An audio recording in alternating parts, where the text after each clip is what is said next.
दिल्ली को दहलाने की घटिया साजिश पाक के मंसूबे इस वक्त कहर बन के पाक पर टूट पड़े हैं।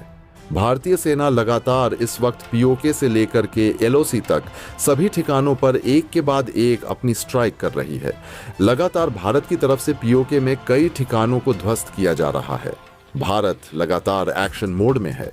भारतीय सेना लगातार फॉरवर्ड कंडीशन में है। लगातार 3 तरफ से घेरने के बाद पीओके के 75% हिस्से इस वक्त भारत की पूरी जद में आ चुके हैं।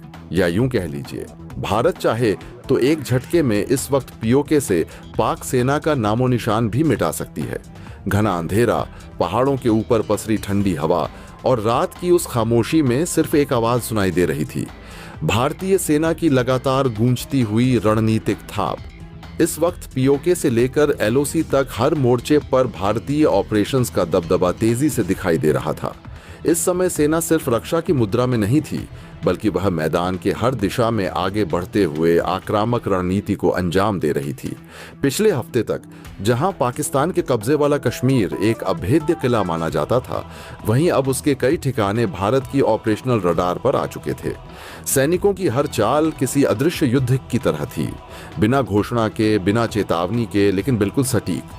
पहाड़ों से उठता धुआं, बंकरों से उड़ते मलबे और रात के अंधेरे में टिमटिमाती रोशनी संकेत दे रही थी कि कुछ बड़ा होने वाला है। भारत ने पहली बार खुलकर यह साबित कर दिया था कि वह अब सिर्फ स्थिति को संभालने वाला राष्ट्र नहीं, बल्कि परिस्थिति तय करने वाला शक्ति केंद्र भी है। कमांड सेंटरों में बैठकर भारतीय सैन्य अधिकारियों ने एक के बाद एक कई रणनीतियां तैयार की। सुरंगों से टुकड़ियां आगे बढ़ीं, सीमाओं के पार विशेष बलों की तैनाती तेज हुई और बीहड़ इलाकों में छिपे आतंकी ढांचों को ध्वस्त कर दिया गया। चौंकाने वाली बात यह थी कि इन ऑपरेशनों की भनक पाकिस्तान की तरफ तक नहीं पहुंच पाई। ड्रोन तकनीक, हवाई निगरानी और समन्वित ग्राउंड असॉल्ट ने मिलकर ऐसी स्थिति तैयार कर दी जहां पीओके के कई ठिकाने सिर्फ कुछ घंटों में नष्ट हो गए। पाकिस्तान को समझ ही नहीं आया कि यह हमला कब और कहां से शुरू हुआ। सैन्य विशेषज्ञों के अनुसार यह भारत के इतिहास में पहली बार था जब एक ही समय में 3 दिशाओं से घेर कर रणनीतिक दबाव बनाया गया। पीओके के कई क्षेत्रों में तिरंगा का नियंत्रण स्थापित करना भारतीय सेना की सबसे तेज और सबसे सटीक कार्यवाही मानी जा रही थी। हर दिशा में कदम दर कदम बढ़ते हुए सैनिकों ने दुश्मन को इतना घेरा कि भागने के रास्ते तक बंद हो गए। भारत की ऑपरेशनल सेना लगातार 4 स्तरों पर काम कर रही थी: air support, ground assault, intelligence network और विशेष टुकड़ियों की पैठ। लेकिन असली रहस्य अभी बाकी था। कुछ सैन्य विश्लेषक यह दावा कर रहे थे कि यह सिर्फ एक साधारण रिटेलिएशन नहीं, बल्कि एक बड़े बदलाव की शुरुआत है। पहाड़ों पर बिछी कीचड़ भरी राहों में सैनिकों के जूतों की आवाजें किसी बड़े इतिहास का संकेत दे रही थीं। हवा में फैलाए गए भ्रम, छुपे मिशन और अचानक किए गए हमलों से ऐसा प्रतीत हो रहा था कि पीओके का भविष्य एक निर्णायक मोड़ पर आ चुका है। भारतीय सेना की ऑपरेशंस की तीव्रता ने पाकिस्तान के अंदर सन्नाटा फैला दिया था। वहां की सुरक्षा एजेंसियां जानकारी जुटाने में ही जुटी रह गईं कि भारत के पास ये इंटेलिजेंस कैसे पहुंची। लेकिन कहानी यहां खत्म नहीं होती। सबसे चौंकाने वाली खबर यह थी कि पीओके के 75% इलाके अब भारतीय नियंत्रण की जद में बताए जा रहे थे। हालांकि इस दावे की आधिकारिक पुष्टि दुनिया अभी भी तलाश रही थी, मगर यह बात साफ हो चुकी थी कि भारत ने वे कदम उठा लिए थे जो दशकों तक सिर्फ एक रणनीतिक सपना थे। पाकिस्तान की सेना अचंभे में थी। उसके रडार निष्क्रिय हो चुके थे और उसके कई सैन्य डेपो उड़ाए जा चुके थे। कुछ दस्तावेजों के मुताबिक पाकिस्तान के कई कमांड पोस्ट खाली कर दिए गए थे और सैनिक पीछे हटने पर मजबूर हुए। भारतीय सेना अब सिर्फ सीमा की रक्षा नहीं कर रही थी, बल्कि सीमा को बदलने का खेल खेल रही थी। इस ऑपरेशन का सबसे रहस्यमयी हिस्सा यह था कि अभी तक किसी ने यह खुलासा नहीं किया कि इस योजना की बूंद बूंद जानकारी सेना तक पहुंची कैसे। न कोई राजनीतिक बयान आया, न किसी एजेंसी का आधिकारिक ऐलान, लेकिन भारतीय सेना की हर हरकत शतरंज के उस खिलाड़ी की तरह थी जो अगले दांव का पता लगाते हुए भी खामोश रहता है। पहाड़ों के उस पार रडार सिस्टम काम नहीं कर रहे थे। रात के उस सन्नाटे में कराहते हुए दुश्मन के बंकर सिर्फ एक ही संदेश दे रहे थे: भारत अब किसी भी बिंदु पर रुकने वाला नहीं है। पीओके में लहराता भारतीय ऑपरेशन का परचम पाकिस्तान के अंदर खलबली मचा चुका था। सवाल यह था कि आगे क्या क्या यह सिर्फ एक टैक्टिकल स्ट्राइक थी या किसी बड़े मिशन का पहला चरण। क्या पाकिस्तान की घबराहट इस बात का संकेत है कि रणनीतिक परिदृश्य बदलने वाला है? और क्या यह संभव है कि दुनिया की सबसे संवेदनशील सीमाओं में से एक अब भारत की कूटनीति और सैन्य शक्ति के नए युग में प्रवेश कर चुकी है? और चल भी कुछ ऐसा ही रहा है, हाल ही बन चुका है। भारत ने पाक के हेडक्वार्टर सहित सेना के उस कमांड सेंटर को भी ध्वस्त करने का काम किया है, जिसको लेकर के अब तक पाक सबसे अग्रिम मोर्चे पर वॉल्ट पीओके पर लड़ाई भारत के साथ लड़ रहा था। लगातार भारतीय सेना इस पर आगे बढ़ रही है। भारत ने पिछले 72 घंटों में लगभग 28 टारगेट को ठिकाना बनाया है और इन ठिकाने लगाने के साथ ही भारत ने इस वक्त जो एक्शन लिया है उससे पाक में भूचाल आ चुका है। दरअसल भारत अब तक अपनी मोटार और सामान्य फायरिंग के जरिए ही इन ठिकानों को निशाना बना रहा था, लेकिन इस वक्त भारत की तरफ से सबसे बड़ा एक्शन लिया गया है और इस एक्शन ने पूरी तरीके से पाक को तोड़ करके रख दिया है। दरअसल इस वक्त पीओके धंधू करके जल रहा है, क्योंकि भारत ने एक दो नहीं बल्कि लगभग 10 से ज्यादा ठिकानों पर ग्लाइड दागे हैं। जी हाँ, यह ग्लाइड से भारत की तरफ से अब तक का पहला हमला है और इसके चलते इस वक्त पीओके में पाक बुरी तरीके से तिलमिला उठा है, हाल बन चुका है। एक तरफ तो पाक अपने अंदर ही पूरी तरीके से बिखर चुका है। जिस तरह से इमरान खान के मारे जाने को लेकर के खबर सामने आ रही है, बीते 24 घंटे से लगातार पूरी दुनिया भर में इमरान खान को लेकर के खबरें चल रही हैं। पूरी दुनिया को लेकर के लगातार एजेंसियां दावा कर रही हैं कि पाक ने अंदर ही अंदर बहुत बड़ा गेम प्लान रचा गया है और इस गेम प्लान में जिन दो लोगों का नाम सामने आ रहा है उसे सुनने के बाद आपके पैरों तले से जमीन खिसकने वाली है। दरअसल इसमें नाम आ रहा है इमरान खान को पूरे इस घटनाक्रम में सारा काम करने का सेना प्रमुख जनरल मुनीर का, और दूसरा एक बड़े देश का नाम आ रहा है। जी हाँ, बिल्कुल सही, आप समझ रहे हैं। अब इस वक्त इसमें नाम आ चुका है अमेरिकी राष्ट्रपति डोनाल्ड ट्रंप का। पाक में हो रही भीषण हलचल के बीच इस वक्त यह खबर ने पूरे पाक में भूचाल ला दिया है। अंदर गृह युद्ध की स्थिति बन चुकी है। पाक की सेना इस वक्त समझ नहीं पा रही है कि उसे अग्रिम मोर्चे में पीओके को संभालना चाहिए या फिर बलूचिस्तान के क्षेत्र को संभालना चाहिए या फिर पीओके के अंदर और पूरे पाक में हो रही इस वक्त जो हलचल है उसे संभालना चाहिए। पाक में हाल ही बन चुका है कि अंदर ही विद्रोह शुरू हो चुका है। पाक की सरकार को गिराने को लेकर के लगातार खबरें सामने आ रही हैं। खबर यह भी सामने आ रही है कि इस वक्त जो अपडेट है उसके जरिए पूरे के पूरे देश और दुनिया भर में यह खबर फैल चुकी है। क्या पूरी अपडेट सामने आ रही है? दो बड़ी खबरें हैं, बहुत अहम है। इसमें सबसे बड़ी खबर है पीओके पर भारत के एक्शन को लेकर के, जिसके बाद पाक की तरफ से भी बहुत बड़े एक्शन की कोशिश की गई, लेकिन भारत ने उसे अभी इस स्थिति में पूरी तरीके से नाकाम कर दिया है। यानी पाक एक बार फिर से भारत के सामने घुटने टेकने और फेलियर को एक्सेप्ट करने को मजबूर हो चुका है।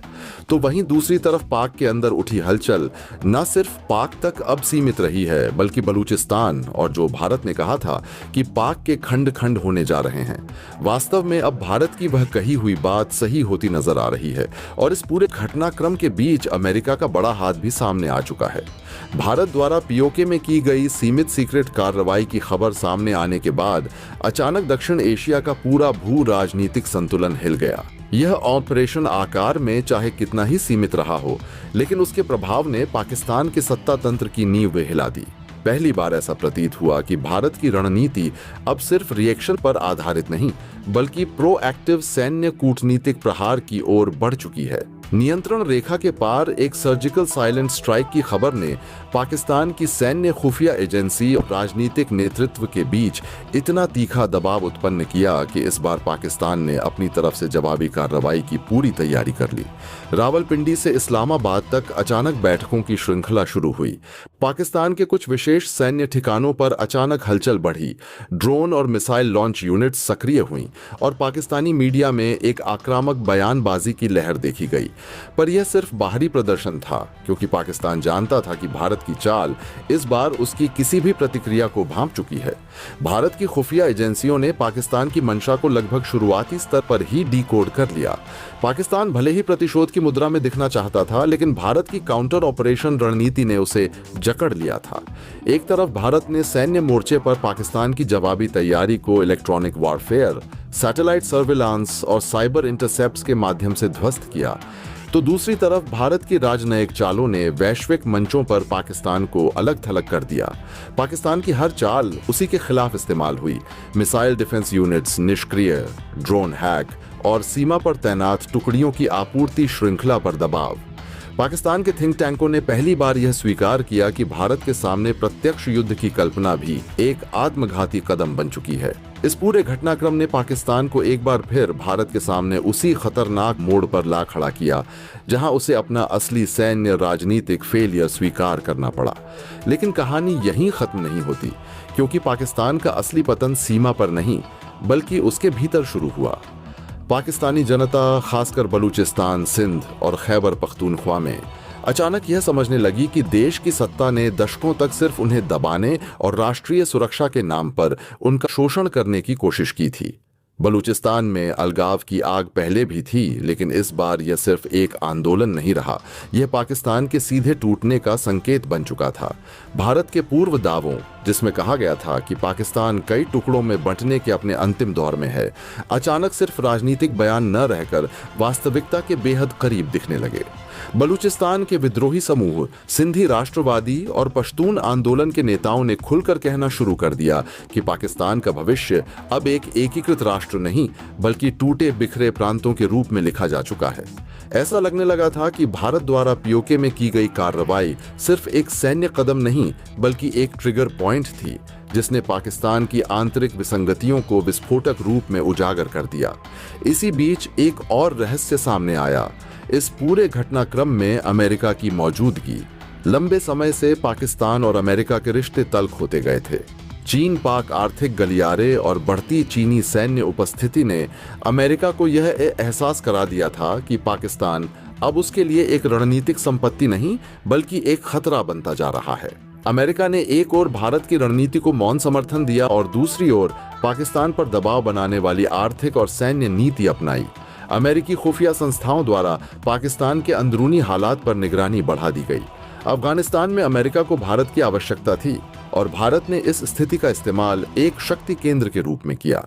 अमेरिका के थिंक टैंकों ने स्पष्ट संकेत दिया कि पाकिस्तान का विघटन क्षेत्रीय स्थिरता का नया सूत्रधार बन सकता है। अमेरिका जानता था कि पाकिस्तान का पतन सिर्फ भू राजनीतिक घटना नहीं बल्कि एक नया पावर ट्रांजिशन पॉइंट होगा, जहां चीन, रूस और पश्चिम सभी का दांव बदल जाएगा। वैश्विक सुपर पावर समीकरण अब नए ढंग से लिखे जा रहे थे। भारत तेजी से उस शक्ति में बदल रहा था जो सिर्फ अपने सीमांत क्षेत्रों की सुरक्षा नहीं कर रहा था बल्कि दक्षिण एशिया की राजनीति को भी पुनर्परिभाषित कर रहा था। पाकिस्तान की राजनीतिक सैन्य व्यवस्था का क्रैकडाउन इस बात का संकेत था कि वह न केवल अपनी सैन्य विफलता स्वीकार कर रहा है बल्कि आर्थिक रूप से, सामरिक रूप से और राष्ट्रीय एकता के स्तर पर भी गिर चुका है। पाकिस्तान पर आर्थिक प्रतिबंधों और आईएमएफ की शर्तों ने पहले ही गहरा वार कर दिया था और अब जब भारत ने अपने सामरिक कदमों से पाकिस्तान को बैकफुट पर धकेला, तब पाकिस्तान के लिए एकमात्र विकल्प बचा, हार मानना या टूटना। सेना के कई गुटों में विद्रोह की फुसफुसाहट शुरू हो गई थी। कुछ जनरल चीन की ओर झुकाव चाहते थे, कुछ अमेरिका की ओर, और राजनीतिक नेतृत्व अपनी सत्ता बचाने में लगा हुआ था। पाकिस्तान की नब्ज से यह साफ हो चुका था कि उसकी सैन्य ताकत सिर्फ दिखावा रह गई है और उसकी असली कमजोरी उसकी आंतरिक अस्थिरता है। उधर भारत ने चुपचाप अपनी रणनीतिक शक्ति का विस्तार जारी रखा।